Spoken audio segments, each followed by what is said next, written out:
స్వచ్ఛ auto కార్మికుల సమస్యలపై ప్రభుత్వం ప్రత్యేక దృష్టి సారించాలన్న డిమాండ్లు వినిపిస్తున్నాయి.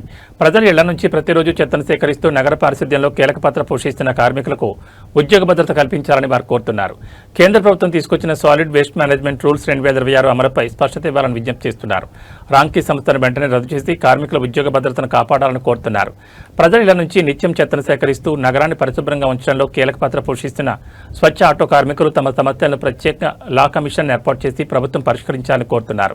స్వచ్ఛ ఆటో కార్మికులకు ఉద్యోగ భద్రతతో పాటు వారి కుటుంబాల జీవనోపాధి, పిల్లల విద్య, సామాజిక భద్రత వంటి అంశాలపై ప్రభుత్వం ప్రత్యేక దృష్టి పెట్టాలని విజ్ఞప్తి చేస్తున్నారు. కేంద్ర ప్రభుత్వం SWM నిబంధనలు 2006 ద్వారా నోటిఫై చేసిన నేపథ్యంలో ఈ నిబంధనలను శాస్త్రీయంగా, సమర్థవంతంగా, పారదర్శకంగా అమలు చేయాల్సిన అవసరం ఉందని కార్మికులు చెబుతున్నారు. అయితే SWM రూల్స్ 2026 అమలును సాగ్గా చూపి తమ ఉపాధికి ఎలాంటి ఇబ్బందులు కలగకుండా అధికారులు చర్యలు తీసుకోవాలని స్వచ్ఛ ఆటో కార్మికులు కోరుతున్నారు. రాంకీ సంస్థకు పగ్గాలు అప్పగించి తమ బతుకును కొడుతున్నారని ఆవేదన వ్యక్తం చేస్తున్నారు. వెంటనే రాంకీని రద్దు చేసి కార్మికుల ఉద్యోగ భద్రతను కాపాడాలని కోరుతున్నారు.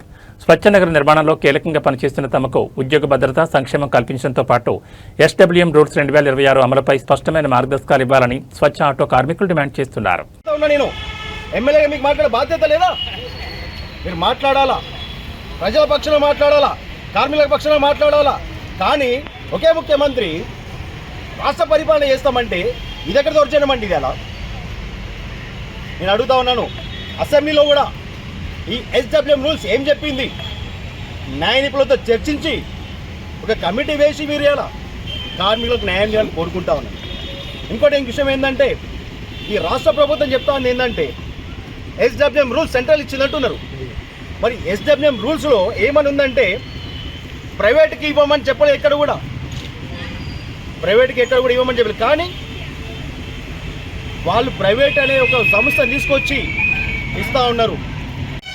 ఈరోజు ఈ మీడియా సమావేశం నిర్వహించడానికి కారణము ఏంటంటే, రాష్ట్రంలో ఎన్నో విషయాలు ఈరోజు టీవీలలో ప్రజల్ని చూపించే విధానం చాలా ఉన్నాయి. ఇది ఒక కనిపించని చీకటి కోణమైనటువంటి నిజాలు. ఇది దీనికి సంబంధించి అలా అందరూ కూడా మన ఇంటికాడికి వచ్చి స్వచ్ఛ ఆటో కార్మికులు అందరూ కూడా చెత్త తీసుకోపోతూ ఉంటుంటే మనం వాళ్ళని ఎప్పుడు కూడా వాళ్ళ జీవితం ఏంది, మరి వాళ్ళ బాధలు ఏందని కూడా మనం ఎప్పుడు కూడా చూసే దాఖలు లేవు. కానీ ఈ మధ్య రాష్ట్ర ప్రభుత్వం అంటే ఏదైనా కానీ ఒక పేపర్ ఆధారంగా మాత్రమే పనిచేయాలా. అంటే ఒక జీవో తీసుకొచ్చో, ఒక సర్కులర్ తీసుకొచ్చో చెయ్యాలా. అంతకంటే ముందే అలా 50 ఏళ్ళు ఇంటింటి చెత్త సేకరణ చేసి 3 తరాల మనుషులు వాళ్ళు ఇలా 5 దశాబ్దాల నుంచి వాళ్ళు పనిచేసిన పనిని గుర్తించకుండా ఇలా లోపల చీకటి ఒప్పందాలు చేసుకుంటా కార్మికుల జీవితాలు రోడ్న పడేసే పరిస్థితి ఈ రాష్ట్రంలో కనిపిస్తూ ఉన్నది.